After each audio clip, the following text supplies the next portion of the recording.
여러분 반갑습니다. 펀한 역사 채널의 권 소장입니다. 요즘 수능을 비롯한 각종 시험 준비 때문에 이를 준비하는 학생들은 피가 마르는 고통을 감내할 수밖에 없는 현실인데요. 시험이 없는 세상에서 살고 싶습니다만 누구든 좋은 학교, 좋은 직업을 선호하기 마련이지요. 하지만 정원이 있어 다 받아줄 수는 없기에 할 수 없이 시험이라는 제도를 통해 인원을 선발할 수밖에 없는 것입니다. 우리가 사는 세상은 시험이라는 제도가 실력과 변별력을 가릴 수 있는 가장 효율적인 방법이기에 동서고금을 막론하고 모두 이 방법을 이용하고 있는 것입니다. 지금도 힘들다 하지만 예전 우리 조상들의 과거 시험을 비교할 수 있을까요? 현재 대한민국의 최고 난이도로 알려져 있는 사법고시나 행정고시보다 비교할 수 없이 어려운 시험이 과거 시험이었고 사교육비도 엄청나게 들어갔다고 하는데요. 오늘 영상은 그 이야기를 나누어 보도록 하겠습니다.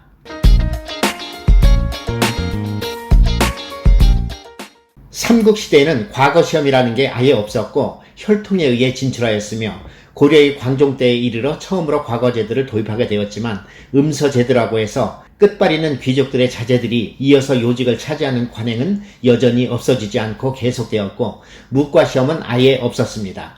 조선시대로 들어오면서 신분보다 실력으로 평가하는 체계적인 과거제도가 정착되었고 피 터지는 시험 경쟁의 체제에 이르게 된 것입니다. 옛 소설인 춘향전에 나오는 이몽룡이 과거시험에서 장원급제하여 어사가 되어 돌아와 위기에 처한 춘향이를 구하고 사악한 변학도를 응징하며 권선징악의 모델을 보여주고 있는데요. 여기서 많이 오해하고 있는 게 과거시험은 한 방에 끝나는 게 아니고 공부는 안 하고 맨날 춘향이와 연애질만 하던 이몽룡이 쉽게도 장원급제를 해버리니 과거시험을 우습게 생각하기 쉽습니다.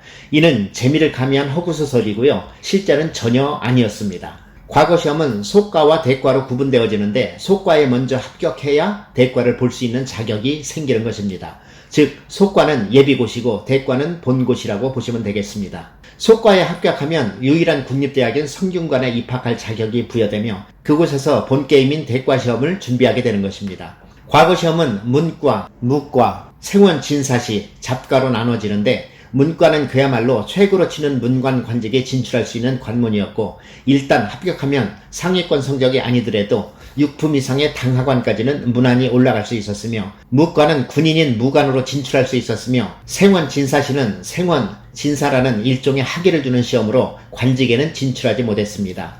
옛 소설에 등장하는 최진사, 허생원 등의 인물들이 이에 해당되는 사람들입니다. 그리고 잡과는 기술직으로 통역관, 의관 등으로 진출하였으며 주로 중인들을 위한 시험이었습니다. 유일한 관직 진출 방법인 과거시험이라 하면 10년시라고 하는 대과시험을 말하는 것이며 원칙적으로 3년에 한 번씩 시행되었으니 한 번 떨어지면 무조건 삼수각이었습니다. 하지만 예외가 있었으니 임금이 새로 즉위한 경우나 나라에 큰 경사가 있을 때 추가 시험이 있었는데 이를 증광시와 알성시라 하여 규칙적인 시험은 아니었으나 수험생들에게 기회를 주었던 별시도 있었습니다. 그런 본고사인 대과시험은 도대체 몇 명이나 뽑았을까요? 합격 정원은 문과 33명, 무과 28명, 잡과 46명이었습니다. 전국에서 수천 명이 몰려오는 상황이었으니 경쟁률은 그야말로 상상을 초월하는 상황이 되었던 것입니다. 조선은 문과의 세상이었으니 오로지 문과시험만이 출세의 지름길이었고 실제적으로 문과시험인 33명 안에 들어야 입신양명을 할 수 있었으니 지금도 회자되는 스카이캐슬은 아무것도 아닌 상황이었습니다. 더 미치는 건 문과에 33명 안에 들었어도 5등 안에 들지 못하면 출세가 어려웠습니다. 당시 엘리트 조직을 척류직이라 했는데 그 척류직으로 구분되는 사헌부, 사관원, 홍문관에 입성하기 위해서는 전국 5등 안에 들어야 출세가 보장되었습니다. 우리가 사극을 볼 때 왕 앞에 도열해 있는 신하들을 우습게 보면 안 됩니다. 그분들은 전부 전국 5등 안에 드신 분들입니다. 참고로 조선의 최고의 수재가 등장했는데 그 인물은 과거시험 최고의 아이콘인 5,000원권 표지모델인 율곡 이희 선생입니다. 그는 속과 대과를 포함해 무려 9번이나 과거시험에서 그것도 장원급제를 하신 분입니다. 조선 전기만 하더라도 형설지공이라 하여 형편은 어려웠어도 꿈을 포기하지 않고 눈밭에 의지하고 반딧불에 의지하며 공부하여 성공한 사례들도 많이 있었지만 조선 중기로 들어오면서 판도는 완전히 바뀌게 됩니다. 과거시험 외에는 답이 없었기에 과거시험을 향한 최상의 방법들이 고안되게 되었고 우선은 공부를 할 수 있는 환경이 되어야 했고 전문 과외가 등장하기도 합니다.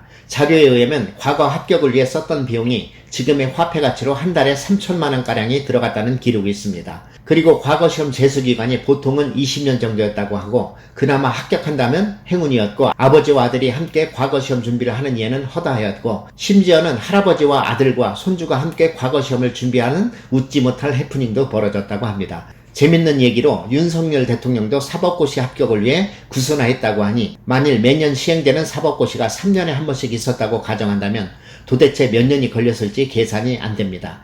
과거에 응시하기 위해서는 필수적으로 가문의 족보를 제시해야 했고 조부는 물론 외조부의 스펙까지도 보고 선발하였으며 학력의 계보까지도 중요한 요건이 되었습니다. 그 상황 가운데 조선 중기 때 걸출한 유학자들이 등장합니다.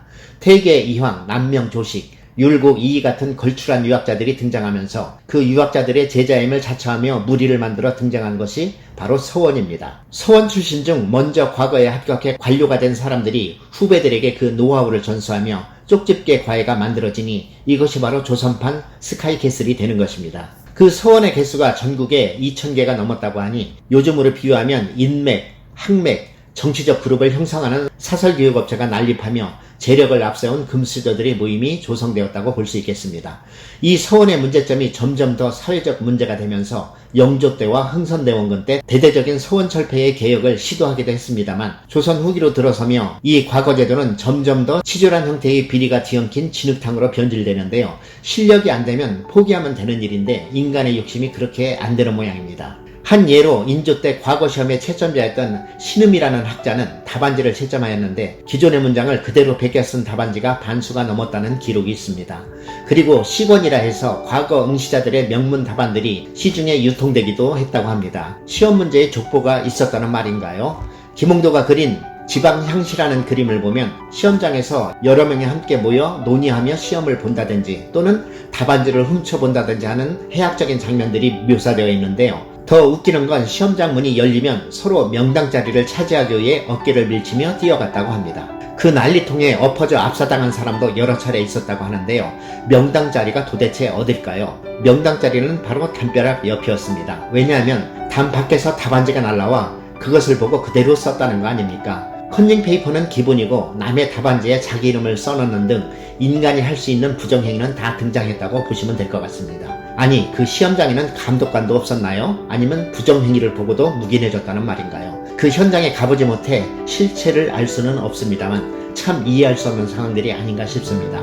결국 좋은 의도로 시작한 과거제도는 숱한 후문을 남긴 채 1894년 갑오개혁 때 폐지되었습니다. 과거로 흥하고 과거로 망한 나라 조선. 조선왕조는 500년의 역사 가운데 처음에 잘 시작했다가 온갖 비리와 변화하는 상황에 부응하지 못한 교육제도로 인해 총체적인 사회 붕괴를 초래하게 되었던 것입니다. 노력과 도전은 분명 가치가 있는 일이겠습니다만 모든 사람이 다 선망하는 위치에 있을 수는 없는 일 아니겠습니까?